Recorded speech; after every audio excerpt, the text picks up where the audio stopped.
Kio presenta. Advertencia. Este podcast incluye alto contenido tecnológico y puede provocar curiosidad persistente, exceso de ideas y necesidad incontrolable de entender cómo funciona el mundo en la era digital.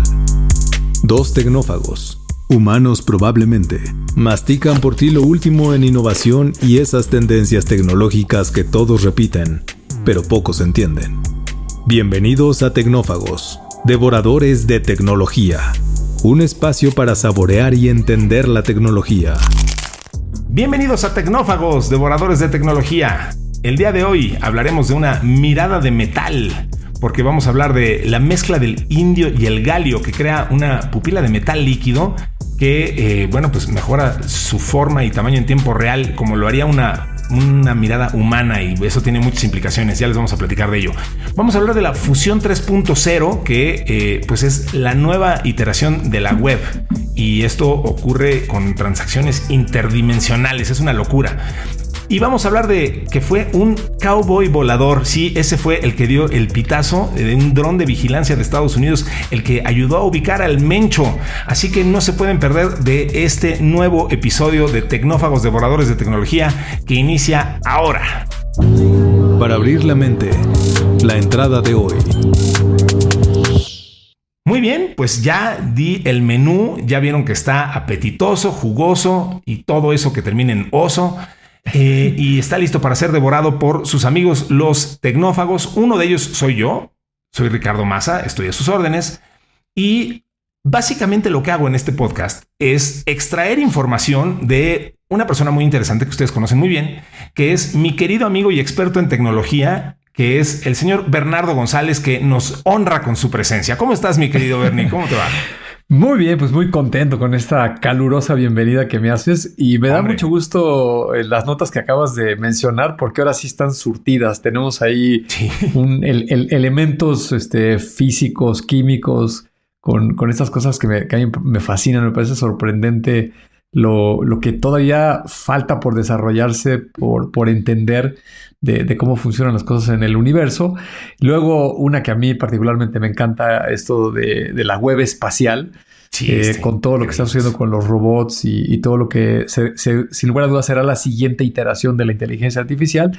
Y bueno, una nota local ahí de un conflicto muy particular de México, con un problema del crimen organizado. Pero bueno, está surtidito el menú, y si no tienes otra cosa, pues empecemos con nuestra primera nota, si te parece. Bien, a ver, Estados Unidos, Bernie, ha desarrollado una pupila de metal líquido creada a partir de indio, el elemento de la tabla periódica, y galio, otro elemento, capaz de modificar su forma y tamaño en tiempo real para optimizar la visión artificial.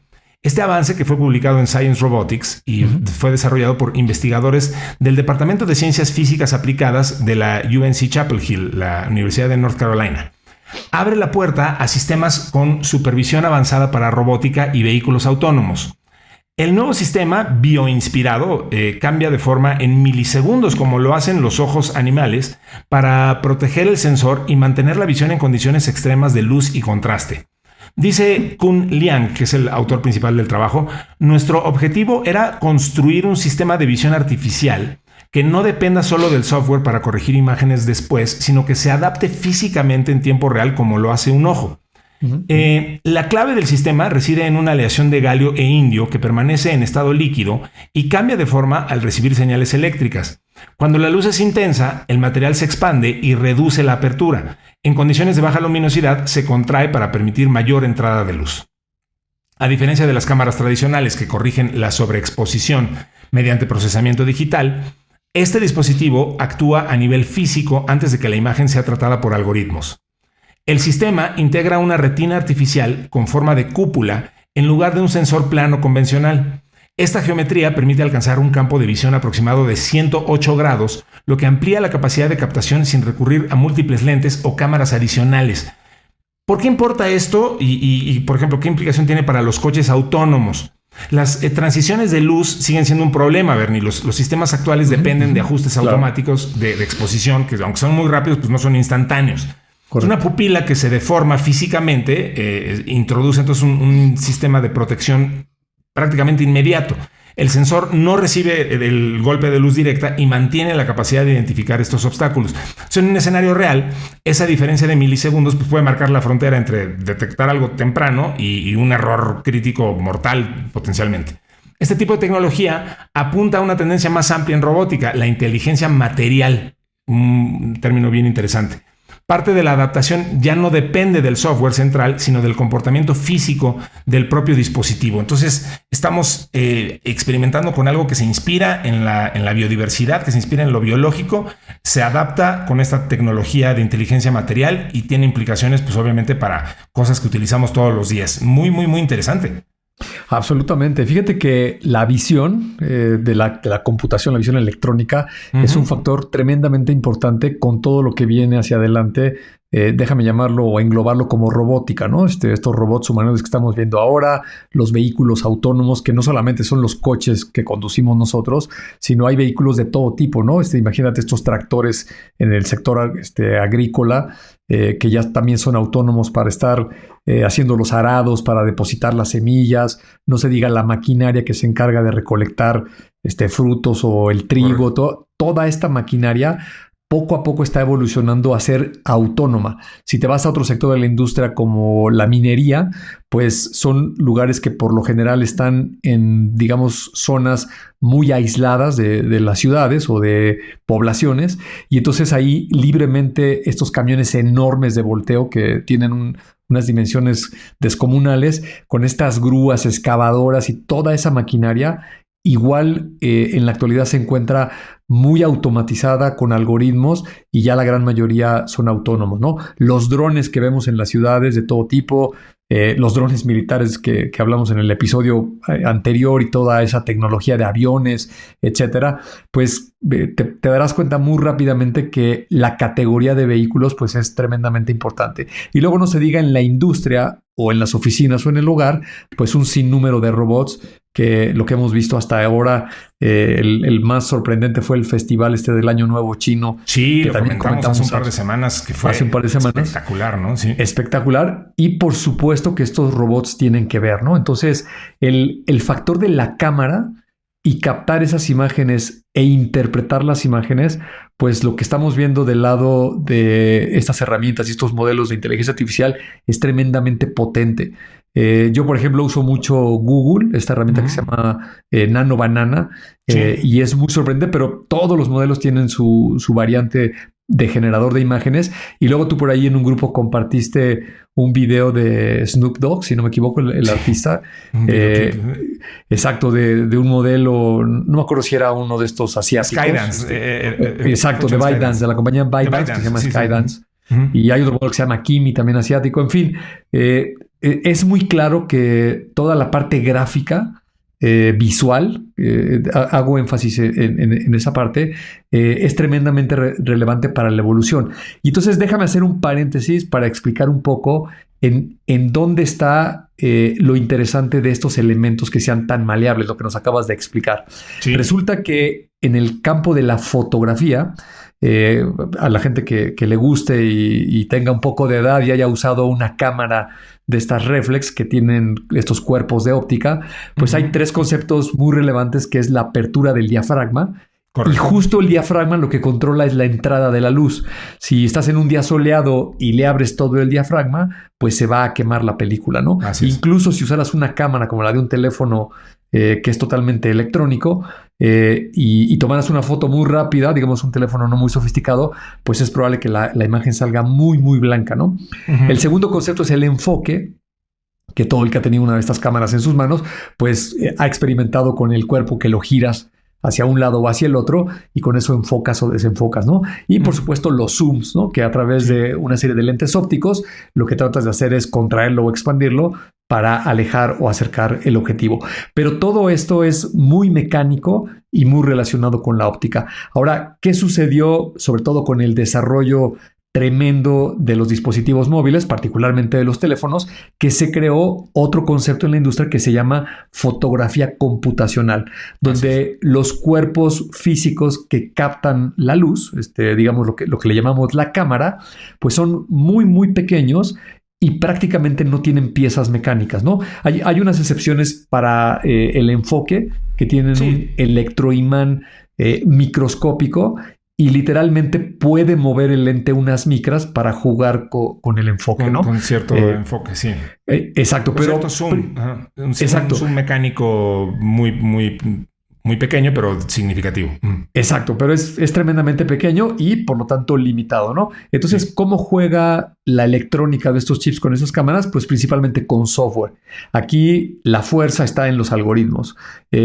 También seguramente has escuchado estos conceptos donde para lograr una imagen de calidad a falta de esa mecánica en el cuerpo óptico de la cámara, lo que hace es que toma 3 fotografías al menos, ¿no? Una con exposición normal, otra sobreexpuesta y otra subexpuesta. Y entonces un algoritmo trata de mezclar y comparar las imágenes para sacar el mejor resultado. Y de ahí te puedes ir a teléfonos que en una fracción de segundo te pueden sacar 30 o 60 imágenes y juega con ellas pues para estabilizarlas, quitarles el ruido y te hacen unas fotografías que luego te vas del otro extremo, ¿no? Ahora ya no parecen reales, ¿no? Sobre todo las de Instagram. Dices, oye, yo estaba en ese lugar y jamás se ve una puesta del sol así. Sí. Y en la noche yo conozco a esta persona y no, la verdad es que nunca también se ve así. Ese es otro. no está así de joven esa persona. Yo la conozco, etcétera. Pero bueno, el que le estén poniendo, y por eso decía al principio, con estos elementos, o sea, pues es un metal maleable que responde a una carga eléctrica muy pequeño. Y entonces sí puedas deformar el cuerpo para que pueda reaccionar rápidamente la cámara, pues es un avance tremendo, ¿no? En la actualidad, por ejemplo, los coches tienen cámaras en la conducción autónoma o en la asistencia vehicular para alertarte de algún peligro al estacionarte o algo, y hoy tienen ese problema, ¿no? Si te está pegando el sol de frente en un ángulo casi recto, digamos al amanecer o al atardecer en las primeras horas o en las últimas horas del día, por ejemplo, de repente la cámara te marca en el tablero, oye, la cámara está bloqueada, no tiene visión, y tú toma el control porque es un defecto. ¿No? Me parece que esto lo va a arreglar muchísimo. Sí. Y eso es una gran necesidad. O sea, digo, me quedé pensando en lo que decías de las cámaras reflex, que evidentemente trabajan. La palabra reflex remite al tema de que trabajan con espejos, entonces reflejan con reflejos, básicamente, ¿no? Entonces, ese tema de visión, pues es lo que estamos tratando de poder corregir y poder emular con esta tecnología, porque al final las cámaras reflex están hechas y están diseñadas emulando también al ojo humano, ¿no? Correcto. Y entonces mientras más esto se parezca a la mirada humana, que eso es un poco lo que analizábamos en la nota, pues más más problemas va a solucionar. Y justo pues lo que mencionabas al final es eso, ¿no? Es el que pasa cuando el ojo se expone a una luz muy directa. Bueno, pues nuestras pupilas se ajustan, o sea, y pues funcionan como una lente que se abre o se cierra, como un diafragma, para permitir mayor o menor entrada de luz. Eso es lo que está pasando con este tipo de tecnologías y eso permite que estas lentes se ajusten. Entonces me parece extraordinario. O sea, todo esto al final está de nuevo emulando la sabiduría de la tecnología hecha ya por la naturaleza para implementarla en cuerpos humanos. Eso nunca dejará de maravillarme. Fíjate que dices lo de la pupila. Yo cuando era pequeño, tal vez de la edad de Paulo, me subía en un banquito al espejo en la noche y apagaba la luz y traía una lámpara. Y a mí me fascinaba aventarme el rayo de luz al ojo y ver cómo se abre cuando entra la luz se cierra, ¿no? El orificio. Se dilatan, pues, claro, sí. Exacto. O sea, cuando apagas la luz y tu ojo ya se acostumbró a la oscuridad, digo, obviamente no ves porque está totalmente oscuro, pero lo que sucede en el ojo es que tu pupila se abre por completo. Y el puntito negro que está en el ojo. Ver las pupilas grandes, pues, o sea. Exacto, pero como estaba oscuro yo no lo veía, pero pues ese puntito se hacía enormemente grande, digo, en comparación al tamaño del ojo. Y cuando yo le echaba el rayo de luz, sí alcanzaba a ver cómo el ojo hace el cierre, ¿no? Así se cierra y queda ya un orificio muy pequeño, ¿no?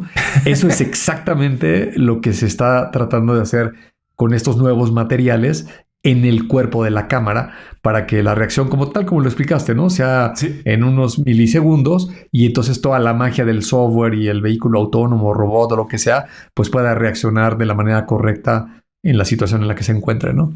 Tal cual. Oye, y a forma de colofón de esta nota, antes de pasar a lo que sigue, comentaría yo que una persona a la que yo admiro mucho, que es a David Bowie, mucha gente creía, y yo me incluyo, muchos años creíamos que David Bowie tenía un problema de policromismo en los ojos y que tenía los ojos de distinto color. Y resulta que no es así. Hace ya varios años que supe que lo que le pasó a David Bowie es justo por andar haciendo juegos como los tuyos, que afortunadamente a ti no te repercutió en nada. Una vez, siendo niño, su primo o alguien por el estilo le golpeó un ojo y le dejó perpetuamente dilatada una pupila. Por eso sus ojos parecían tener diferente color. Pero es simplemente porque uno de las pupilas estaba totalmente dilatada y entonces se veía más azul que uno que el otro. Me acordé ahorita porque dije, le pudo haber pasado algo a Bernie por andar echándole ácido. Entonces vamos a advertir que no hagan en casa lo que escuchen en este podcast. Por favor. Porque puede ser peligroso, por favor. Así es. Muy bien, pues vamos a hablar de la nueva versión de la web, la Fusión 3.0 y la web espacial, que está muy interesante ese tema. Vamos. Es momento del plato fuerte. Lleguemos al fondo. Bien, la Spatial Web, la Web 3. A ver, es que según yo ya había una Web 3, pero vamos a ver cuál es esta nueva versión de la web, que es la evolución de Internet que fusiona los mundos físico y digital mediante la realidad aumentada, la inteligencia artificial como componente muy importante y la IoT, el Internet de las cosas, que permite interacciones tridimensionales. Donde la web actual vincula documentos, la web espacial, que es de la que estamos hablando, conecta objetos, lugares y acciones, permitiendo que robots, drones, sensores y agentes de software compartan contexto y colaboren inteligentemente. Se ha formalizado mediante estándares globales aprobados por el Instituto del Internet, el IEEE, qué nombre tan complicado, el lenguaje de modelado hiperespacial, el HSML, que proporciona una gramática para describir objetos y sus relaciones en el espacio, el protocolo de transacción hiperespacial, el HTTP, que define cómo se realizan transacciones e intercambian información de forma segura. Juntos proporcionan a las máquinas una comprensión compartida de la realidad. La empresa Versys está integrando estos estándares en su plataforma de inteligencia que se llama Genius, con agentes que utilizan inteligencia activa para aprender y adaptarse en tiempo real y comunicarse entre sistemas, haciendo posible la cooperación entre dispositivos. La compañía ha sido reconocida en el Gartner Emerging Tech Impact Radar en el 2025, inteligencia artificial espacial como proveedor de muestra para los casos de uso de modelos mundiales y computación espacial. Este informe de Gartner afirma que la IA espacial está potenciando el valor de la IA al fusionar el contexto 3D con la física, impulsada por soluciones innovadoras en inteligencia artificial física, captura de la realidad y marcos de desarrollo espacial. Y que para 2035, Bernie, todos los sistemas autónomos, desde los industriales hasta los drones y los wearables, incorporarán una capa de IA espacial estandarizada frente a menos del 1% en el 2025. Para 2028, 5 de los 10 principales empresas de inteligencia artificial adoptarán estratégicamente soluciones de IA física especializada, dejando a los competidores exclusivamente digitales fuera de la carrera de la IA. Gartner describe la web espacial como un cambio fundamental que monetizará la realidad física mediante la creación de una World Wide Web para el mundo real, transformando las interacciones con activos, personas y lugares. A ver, Bernie, déjame decirte lo que opino de esta nota y tú me dices si estoy en lo correcto o no. Sí. Yo creo que esto es algo que estamos resucitando. O sea, me dio un déjà vu cuando lo leí porque dije, ya habíamos hablado de una web 3, pero habíamos como perdido el concepto porque esto es de la época de cuando hablábamos pues del multiverso y este tipo de cosas, conceptos que ahora ya suenan arcaiquísimos. Y siento que estamos como resucitando esto ahora con el tema de AI y diciendo, no, a ver, espérense. O sea, bueno, lo que quisimos decir es que la Web 3 en realidad es, ahora sí, esto sí es la Web 3. No sé, o sea, me dio un poco esa impresión de que dijeron, bueno, a ver, vamos a retomar la parte teórica porque ya esto se volvió a reconfigurar evidentemente. En términos de marketing, por ejemplo, hoy estamos hablando de cómo hacer que las empresas, por ejemplo, todo el mundo que nos dedicamos años a los temas de lo que se llama SEM y SEO, es decir, cómo hacer que tu empresa aparezca en las búsquedas que hacen los usuarios, tanto en la parte pagada como en la no pagada, en la parte orgánica, digamos, pues todo eso ya valió gorro fundamentalmente porque la gente ya no está haciendo búsquedas de forma tradicional, la gente está buscando en modelos de inteligencia artificial y la gente le pregunta a Gemini o a ChatGPT cuáles son las mejores empresas para reparar coches, lo que sea, lo que me digas. Y entonces, ¿cómo influyo o cómo le hago para que yo aparezca ahí? Bueno, pues ahora ya se habla de AEO o de algunas otras tendencias de inteligencia artificial aplicada a la optimización en buscadores. Lo digo porque en términos generales, pues sí, ya ahora sí estamos hablando de una nueva web, una nueva internet que implica nuevos paradigmas muy distintos, nuevas prácticas, nuevos consumos. Google hizo muy bien, me parece, en decir, oye, pues si el 90% de mi facturación sigue viniendo de la venta de publicidad, pues bien haré en volverme yo en mi propia competencia, porque si no me van a rebasar por derecha, pero en lo que te lo cuento, ya lo habíamos dicho, lo vieron venir. Pero bueno, entonces no sé si estoy en lo correcto en decir, pues esto es un poco lo que estamos viendo, estamos reestructurando la parte teórica ahora que ya cambió por completo, ¿no? Sí, es que mira, la tecnología es muy simpática porque tiene esta curva, ¿no? Que de repente alguien crea un concepto o surge una nueva tecnología muy disruptiva y al principio todo el mundo cree que esto ya está listo y lo vamos a poder usar y toda la gente lo va a adoptar muy rápido. Y por lo general no es así, ¿no? Hay mucha expectativa, luego lo tratas de aplicar y entras en esta fase de decepción, ya sabes, las famosas 5 de estas de Peter Diamandis, hasta que alcanza un punto donde la decepción parece que ya nadie le hizo caso. Y lo que está pasando es que está madurando internamente toda la tecnología hasta que llega un punto donde va a haber una adopción masiva y entonces lo va a incorporar la industria y se va a volver muy relevante, ¿no? Por ejemplo, el famoso metaverso, pues recordarás ahí a principios de los años 2000, que estaba este website Second Life, que todos jurábamos que íbamos a vivir en un mundo virtual y luego simplemente lo desechamos y lo dejamos de lado, ¿no? Luego aparecieron los Google Glasses y pensamos que ya todo el mundo iba a tener unos lentes. Eso fue como en 2013, 2014 y también otra vez tuvo su fase de desencantamiento, ¿no? Y ahora otra vez están resurgiendo los lentes. Entonces, la tecnología es así la manera en que evoluciona.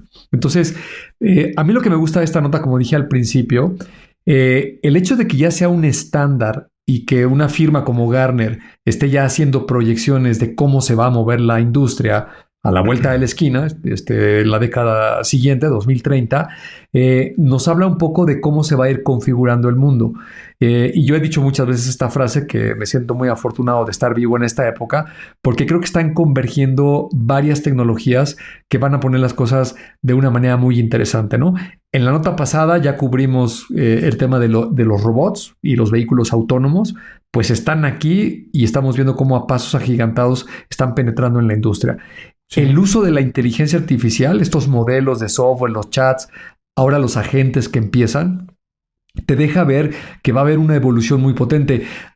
Acabo de ver una entrevista con Peter Steinberger, el creador de OpenClaw, con nuestro amigo entrevistador de entrevistas largas, Lex Fridman, 3 horas y media, por si a alguien le sobra tiempo y quiere enterarse muy a detalle de la historia de este señor y de OpenClaw. La verdad es que está muy interesante, pero en esa entrevista dijo algo que yo no lo había visto de esa manera y sentí como que me cayó el 20, ¿no?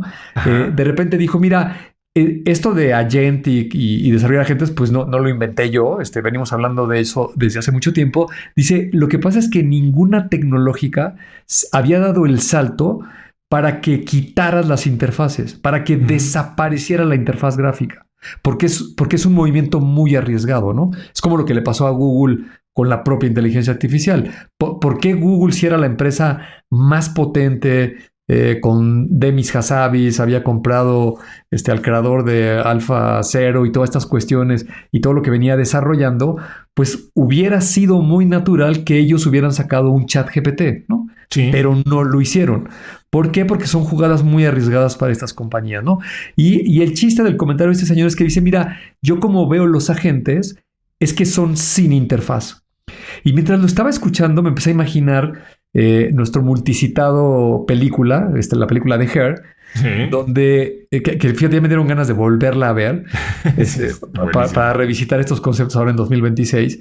Pero si no mal recuerdo, la película se centra mucho en la parte emocional del protagonista, ¿no? Es un hombre solo que está hablando con una voz, de estas bocinas parlantes, y se identifica emocionalmente con ella. Y la película, porque si no sería tremendamente aburrida, pues no tiene casos de uso de negocio, ¿no? Sí. Pero la película sí te deja ver claro que no hay una interfaz, ¿no? No hay una pantalla, no hay un teclado, no hay ni siquiera comandos, ni siquiera un lenguaje particular. El tipo está hablando como si estuviera hablando con otra persona y eso es lo interesante de la película. Ahora, lo que dice Peter Steinberger es que las interfaces del futuro, los próximos 2-3 años, van a migrar hacia allá. Por eso estos dispositivos que empresas como OpenAI, con Johnny Ive, el diseñador de Apple, ex diseñador de Apple, sí, están especulando con que van a crear o unos audífonos o un pin o una bocina o algo, porque la interfaz mayoritariamente va a ser con voz. Y aquí viene lo muy, muy interesante. No es como estos parlantes que tenemos ahora para preguntarle algo que tú dirías, oye, pues eso hace un chat con un prompt, etcétera. No, le vas a hablar como si fuera tu asistente, ¿no? Como de ahí viene la palabra agente, ¿no? Sí, de alguien que puede ejecutar muchas tareas. Y le podrías decir algo tan sofisticado como, oye, mira, estoy grabando y me voy a extender más tiempo. Entonces, fíjate que tenía una junta con unas personas, así, no te doy más datos, métete a mi calendario, y mándales un mensaje por WhatsApp y diles que voy retrasado o pídeles que la reagendemos. Yo la semana entrante estoy de viaje, entonces tendría que ser hasta dentro de 2 semanas. Algo demasiado complejo para llevarlo a un sistema con lo que los humanos nos movemos todos los días de una manera tremendamente fácil y cómoda, ¿no? Así hablamos entre nosotros. Entonces, este agente, cuando lo empiezas a combinar con estos elementos de los robots en el mundo físico, pues necesitan una interfaz mucho más potente que la que hoy tenemos, ¿no? Y lo que dice esta nota es, pues hace 25, bueno, más ya 30 años, un poquito más de 30 años, 1992, 93 por ahí, cuando se crea el estándar de la web, pues aparece este acrónimo famosísimo que todo mundo lo decimos, el HTML, sí, que si alguien no se acuerda qué significa, pues es Hypertext Markup Language, ¿no? Estos nombres difíciles que nadie entiende. Y es un estándar que quien ha visto una página web o ha programado, pues entiende que en ese estándar se definieron las etiquetas para definir un título, un párrafo, una imagen, una liga, un video, un archivo y que se pudieran intercambiar, ¿no? Sí. Y tenía su contraparte un protocolo. Un protocolo es un estándar para intercambiar información, ¿no? Sí. En el caso de la web, crearon una cosa que se llama HTTP, que es Hypertext Transfer Protocol. Y era para transferir estos archivos, ¿no? Al principio solamente eran HTML, luego le metieron hojas de estilo, los .css, que son las hojas de cascada, luego le metieron programación con los JavaScript, etcétera. No me quiero poner aquí tan técnico, pero esas cosas se fueron desarrollando. Y entonces, ahora que a tu punto tienes toda la razón, dices, oye, pues estas cosas ya existían, y si ya existía el metaverso desde hace 20 años con Second Life y los objetos tridimensionales, pues ¿para qué revisitarlo? Bueno, pues porque ahora, déjame ponerte un ejemplo muy trillado que seguramente mucha gente ha escuchado, un vehículo, por ejemplo, una ambulancia, puede ir circulando por la calle y si la mayoría de los automóviles que van circulando en esa misma calle son autónomos o están conducidos por un sistema autónomo, tendría mucho sentido que el sistema de la ambulancia se conectara con esos coches y les dijera que se hicieran a un lado, ¿no? O alguna vez escuché en un blog que me dio mucha risa el ejemplo porque es un contrasentido, particularmente en la Ciudad de México, porque los que vivimos aquí sabemos que aquí echamos lámina y manejamos no de una manera amistosa. Imagínate que yo tengo prisa porque tengo que llegar a una junta muy importante, sí, y yo le digo a mi coche que negocie con los coches que van adelante para que me dejen pasar como si yo fuera una ambulancia. Sí, y un chilango, como decimos acá los que vivimos en la Ciudad de México, cuando ve ese comportamiento de que alguien viene desesperadito, rebasando a todos, queriendo pasar, pues hay gente que sucede el efecto contrario, ¿no? Ahora no lo voy a dejar pasar, ¿no? Pues... yo le voy a aventar lámina para que no pase. Pero ¿qué tal que me sale en la pantalla? Oye, ese coche que viene atrás te va a dar 50 pesos o 100 pesos si lo dejas pasar. Pues claro, me hago un lado y lo dejo pasar, ¿no? Pase usted, señor. Pase usted, señor.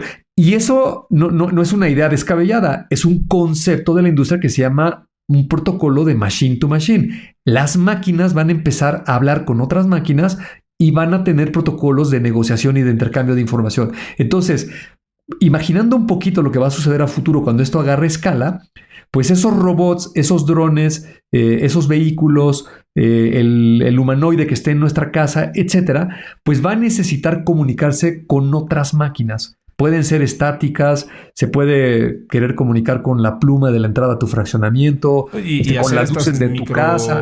Estas micropujas y transacciones de las que va a poder hacer estas transacciones, hacer refill de tu despensa, del refrigerador.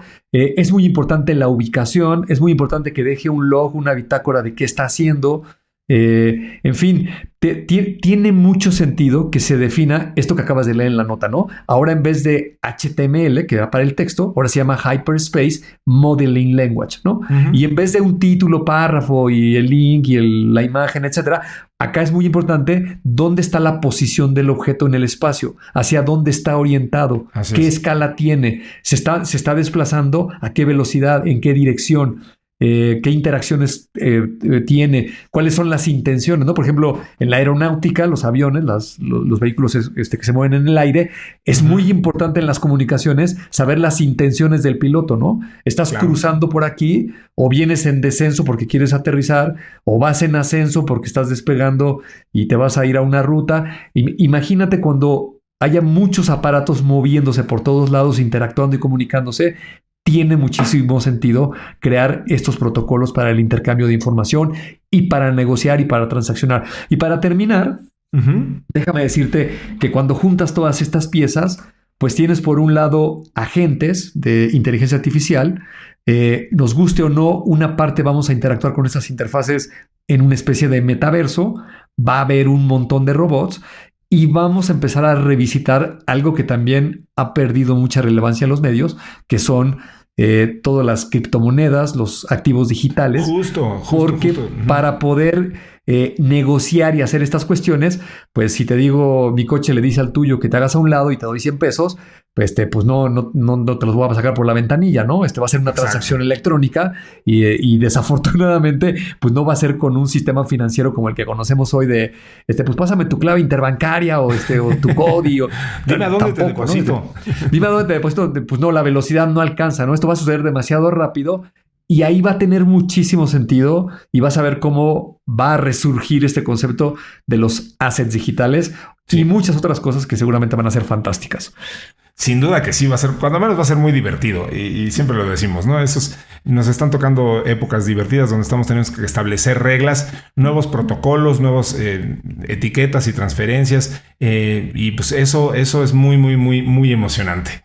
Bernie, vamos con nuestra última nota del día de hoy porque vamos a hablar de un vaquero volador. Cerramos con el postre para digerir mejor. Bien, a ver, conforme han ido pasando las semanas desde que se abatió a este peligroso criminal conocido como el Mencho, han ido saliendo más información, que si el gobierno de Estados Unidos participó, que si no participó, que si dieron información, etcétera, etcétera. Y ahora salió una información de parte del New York Times, Bernie, donde dicen que, bueno, las autoridades mexicanas usaron un dron de vigilancia, propiedad de Estados Unidos, para ubicar a este señor, Nemesio Ceguera, alias el Mencho, en una de las casas de un exclusivo fraccionamiento en el municipio de Tapalpa, donde sabemos que ocurrieron los hechos. El Mencho fue localizado gracias a labores de inteligencia que incluyeron vigilancia con un dron estadounidense, lo que permitió confirmar su ubicación y facilitar el operativo que derivó en su captura y posterior abatimiento. De acuerdo con el reporte, las autoridades estadounidenses utilizaron un dron de reconocimiento para obtener imágenes aéreas que permitieron establecer la presencia del capo. Esta información fue compartida con fuerzas de seguridad mexicanas, quienes llevaron a cabo el despliegue en tierra. El seguimiento se realizó como parte de un intercambio de información entre agencias de seguridad de México y Estados Unidos dentro de los mecanismos de cooperación bilateral contra el crimen organizado. Sin embargo, las autoridades mexicanas ejecutaron el operativo de manera directa y con base en órdenes de aprehensión vigentes.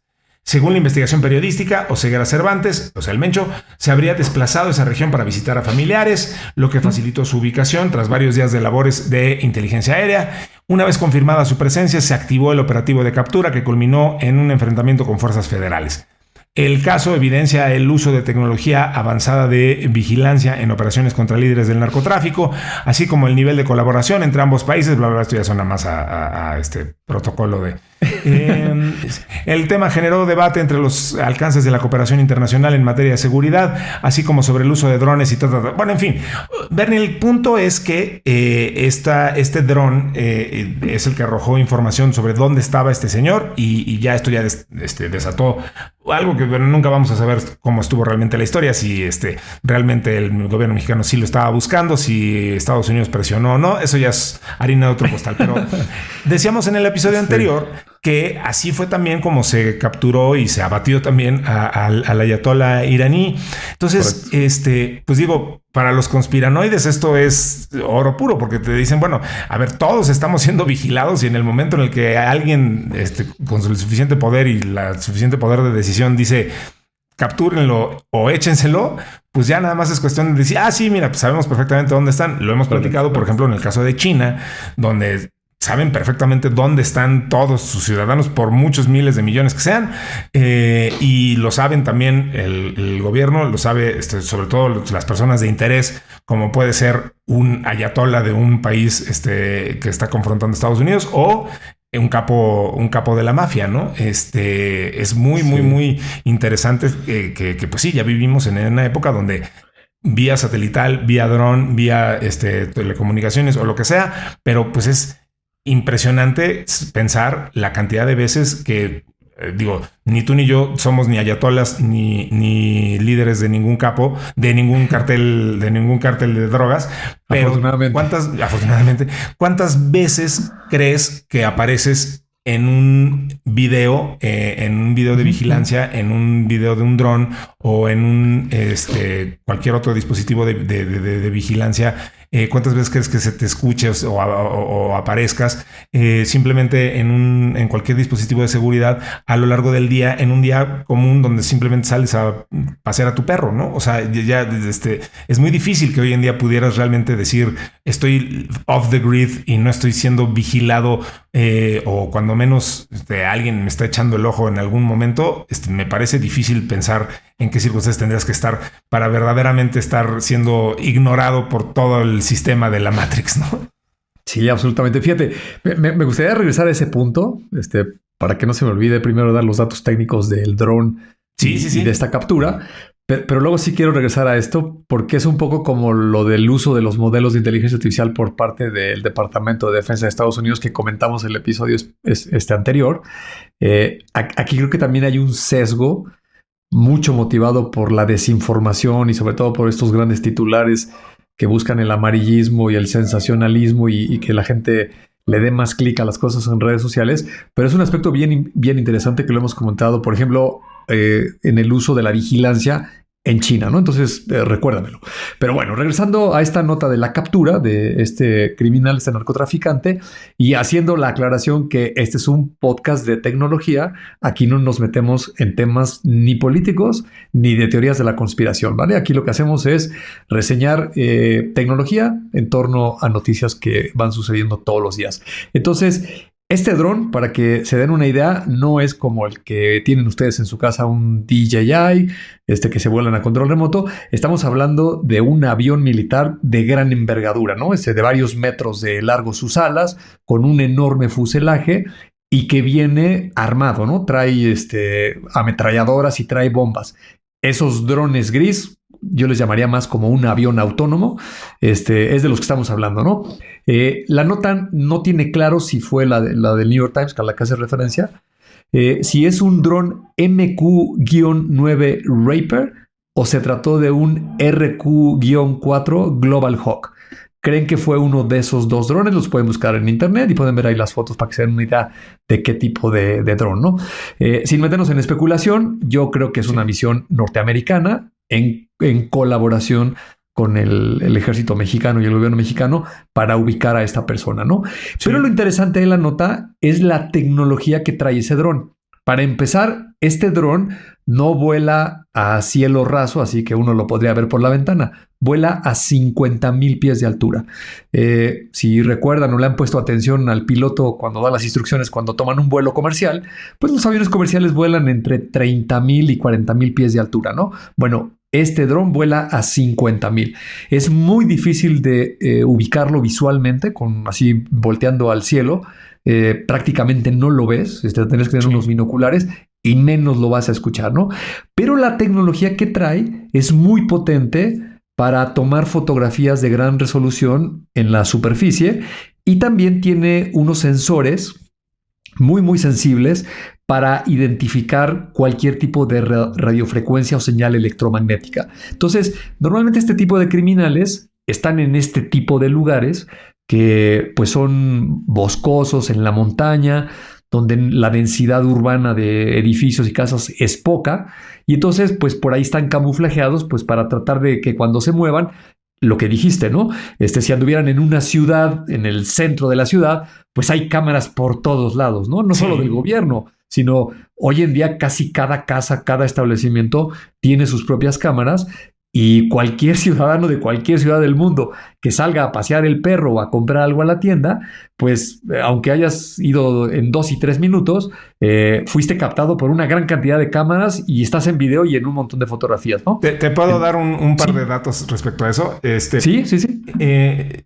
Busqué un poco de esto y dicen los datos de 2026 que en ciudades como la Ciudad de México, que es la más videovigilada de América Latina, y en Londres, que es la más videovigilada del mundo, puedes esperar estar siendo videovigilado entre 70 y 300 veces al día. En la Ciudad de México, por ejemplo, es la más vigilada de América Latina con más de 80,000 cámaras públicas. En promedio, en México estás entre 100 y 150 veces al día si te desplazas por zonas comerciales. ¿Dónde te graban más? Primordialmente, como decías, las cámaras de tráfico es en donde más veces apareces. En seguridad, las cámaras de seguridad privada, las de las tiendas, bancos y oficinas. Las cámaras de timbres como de Rings y Nest, que han crecido un 20% anual.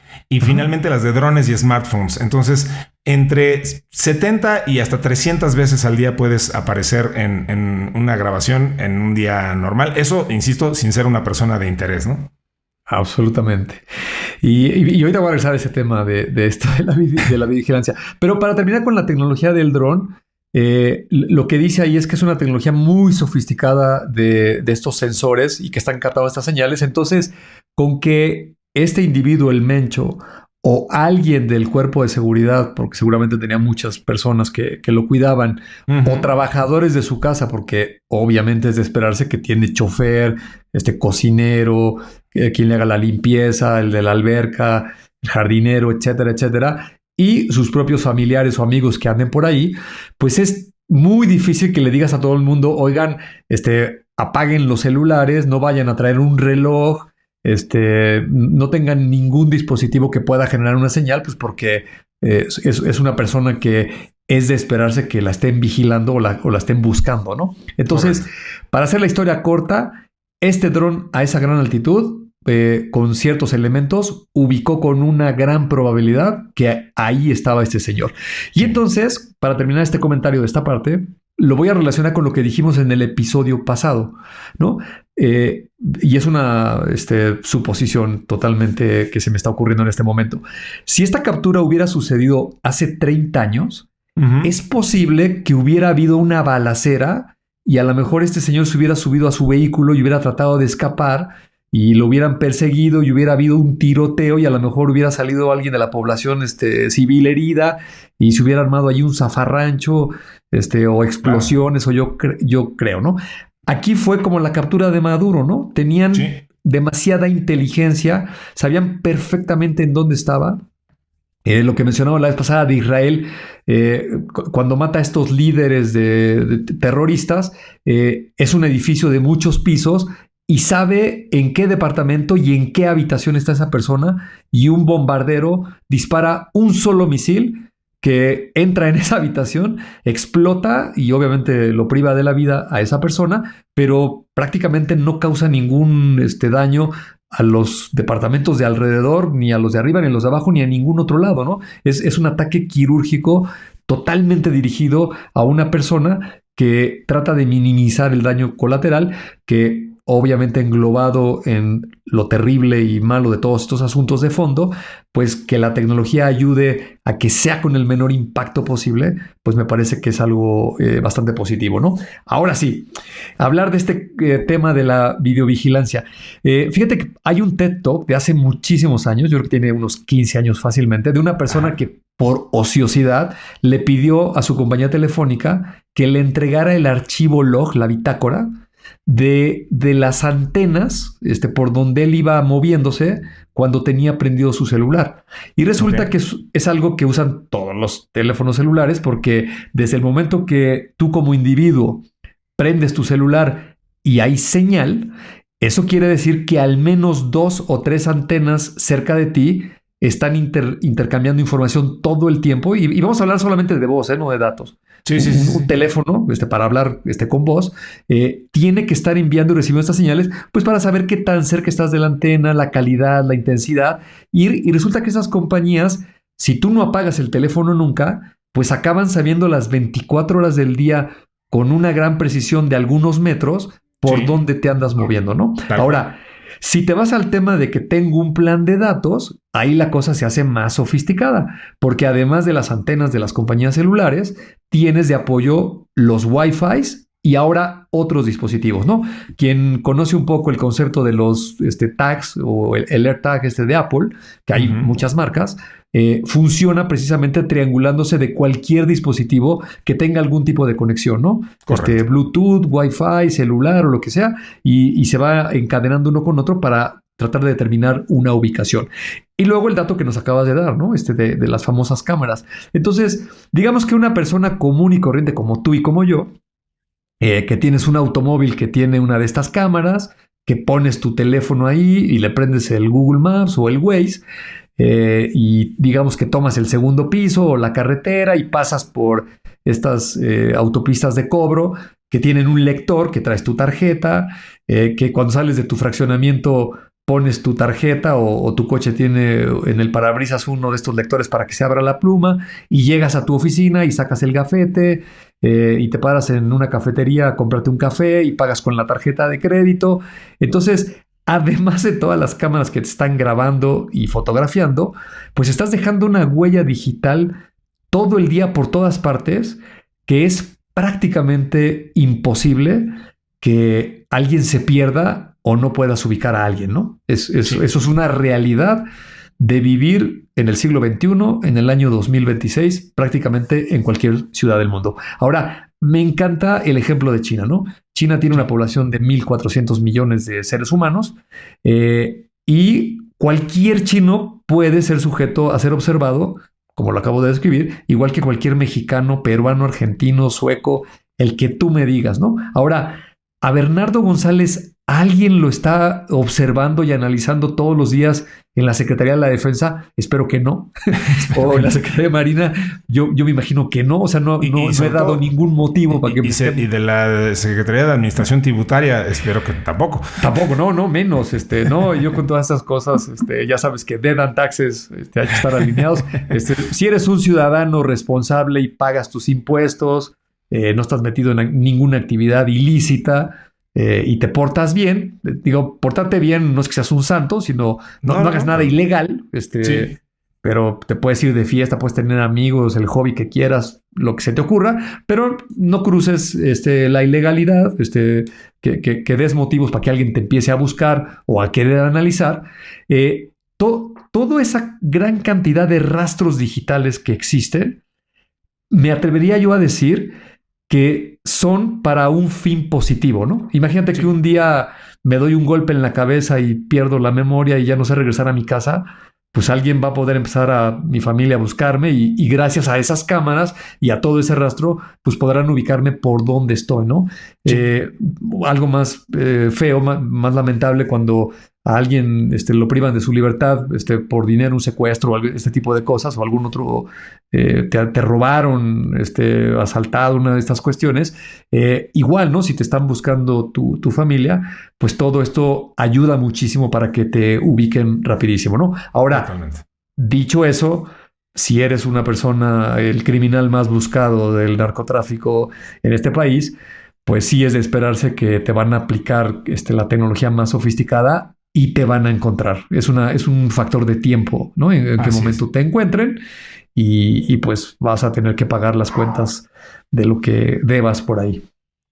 Pues hablando de factores de tiempo, se acabó el nuestro, Bernie, se acabó este episodio. Le quiero agradecer a Mario Terrés por la extraordinaria labor que hace en la edición, a Nayatsin Romero por la no menos extraordinaria labor que hace redactando estas notas, y a Dianita Álvarez por la todavía no menos labor que hace produciendo esto. Y pues muchísimas gracias a todos ustedes por escucharnos. Coméntenos los temas que les resulten relevantes en Telegram. Ahí estamos recibiendo con mucho interés todo lo que ustedes quieran decirnos respecto a este podcast o a la vida en general. Y Bernie, pues nos veremos y nos escucharemos en una futura emisión de Tecnófagos, Devoradores de Tecnología. Así esperamos que sea, y nos vemos y nos escuchamos aquí en Tecnófagos en el siguiente episodio. Esto fue Tecnófagos, Devoradores de Tecnología. Hasta el siguiente episodio. Los efectos de este episodio pueden incluir más curiosidad, más ideas y una ligera dificultad para volver a ver la tecnología como antes. Esto fue Tecnófagos, Devoradores de Tecnología. Hasta el siguiente episodio.